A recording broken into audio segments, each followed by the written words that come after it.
শ্রীমদ্ ভগবদ গীতা যথাযথ প্রথম অধ্যায় শ্লোক নম্বর 15। ওম নমো ভগবতে বাসুদেবায় নমঃ। ওম তৎসৎ। পঞ্চজন্য ঋষিকেশ দেবদত্তম ধনঞ্জয় পুণ্ডম দদমৌ মহাশঙ্খং ভীমকর্মা বৃক্ষধর। পঞ্চজন্যম অর্থ পঞ্চজন্য নামক শঙ্খ, ঋষিকেশ অর্থ ঋষিকেশ, শ্রীকৃষ্ণ শ্রীকৃষ্ণ শ্রীকৃষ্ণ যিনি তার ভক্তদের ইন্দ্রিয় পরিচালক। দেবদত্তম দেবদত্ত নামক শঙ্খ, ধনঞ্জয় অর্থ ধনঞ্জয় অর্জুন যিনি ধন সম্পদে জয় করেছেন। পুণ্ডম পুণ্ড ও নামক শঙ্খ, দদমৌ অর্থ বাজালেন। মহাশঙ্খম ভয়ঙ্কর শঙ্খ, ভীমকর্মা অর্থ প্রচণ্ড ও কর্ম সম্পাদনকারী। এই বৃক্ষধর বিপুল ওজন প্রিয় ও ভীম। গীতার গান ঋষিকেশ ঋষিকেশ ভগবান পঞ্চজন্য ও রবে ধনঞ্জয় বাজাইল দেবদত্ত সবে। ভীমকর্মা ভীমসেন বাজাইল পরে পুণ্ড নামক শঙ্খ সেই অতি উচ্চ স্বরে। অনুবাদ। তখন শ্রীকৃষ্ণ পঞ্চজন্য নামক শঙ্খ বাজালেন, অর্জুন বাজালেন তার দেবদত্ত নামক শঙ্খ এবং বিপুল ভোজনপ্রিয় ও ভীমকর্মা ভীমসেন বাজালেন পুণ্ড নামক ও তার ভয়ঙ্কর শঙ্খ। তাৎপর্য: শ্রীকৃষ্ণকে এই শ্লোকে ঋষিকেশ বলা হয়েছে যেহেতু তিনি হচ্ছেন সমস্ত ও ঋষিক ও বা ইন্দ্রিয়ের ঈশ্বর, জীবরা হচ্ছে তার অবিচ্ছেদ্য অংশ। তাই জীবদের ইন্দ্রিয়গুলিও হচ্ছে তার ইন্দ্রিয় সমূহের অবিচ্ছেদ্য অংশ। নির্বিশেষবাদীরা জীবের ইন্দ্রিয় সমূহের মূল উৎস কোথায় তার হদিস খুঁজে পায় না, তাই তারা সমস্ত জীবদের ইন্দ্রিয়বিহীন ও নির্বিশেষ বলে বর্ণনা করতে তৎপর। সমস্ত জীবের অন্তরে অবস্থান করে ভগবান তাদের ইন্দ্রিয়গুলোকে পরিচালিত করেন।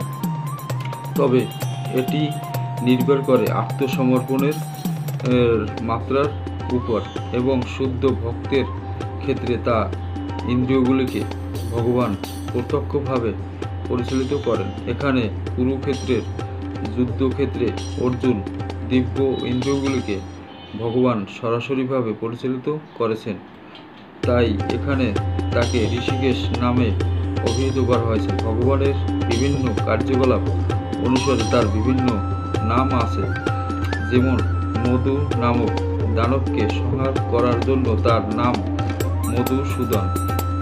মধুসূদন ও গাভী ইন্দ্রিয়গুলিকে আনন্দ দান করেন বলে তার নাম গোবিন্দ এবং বাসুদেবের পুত্ররূপে অবতীর্ণ হয়েছিলেন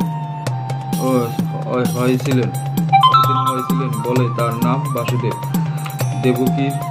দেবকীর সন্তানরূপে অবতীর্ণ হয়েছিলেন বলে তার নাম দেবকী নন্দন। বৃন্দাবনের যশোদা এবং সন্তানরূপে তিনি তার বাল্যলীলা প্রদর্শন করেন বলে তার নাম যশোদানন্দন এবং সখা অর্জুনের রথের সারথি হয়েছিলেন বলে তার নাম পার্থসারথী। সেই রকম কুরুক্ষেত্রের রণাঙ্গনে অর্জুনকে পরিচালনা করেছিলেন বলে তার নাম ঋষিকেশ।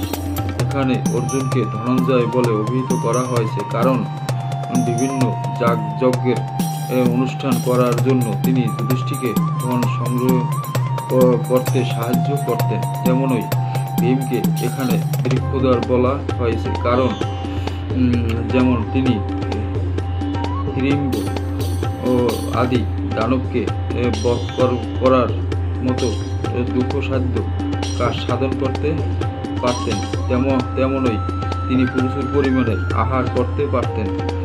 সুতরাং পাণ্ডবপক্ষের ভগবান শ্রীকৃষ্ণ ও সহ বিভিন্ন ব্যক্তিরা যখন তাদের বিশেষ ধরনের শঙ্খ বাজালেন, সেই এই দিব্য শঙ্খধ্বনি তাদের এবং সৈন্যদের অন্তরে অনুপ্রেরণা সঞ্চার করল। পক্ষান্তরে কৌরব পক্ষে আমরা কোনো রকম শুভ ও লক্ষণের ইঙ্গিত পাই না। সেই পক্ষে পরম নিয়ন্ত্রা ভগবান নেই, কিন্তু সৌভাগ্যর অধিষ্ঠাত্রী লক্ষ্মীদেবীও নেই। অতএব তাদের পক্ষে যে যুদ্ধ জয়ের কোনো অবশ্যই আশাই ছিল না, তা পূর্বে নির্ধারিত ছিল এবং যুদ্ধের শুরুতেই শঙ্খধ্বনির মাধ্যমে সেই বার্তা ঘোষিত হল। হরে কৃষ্ণ।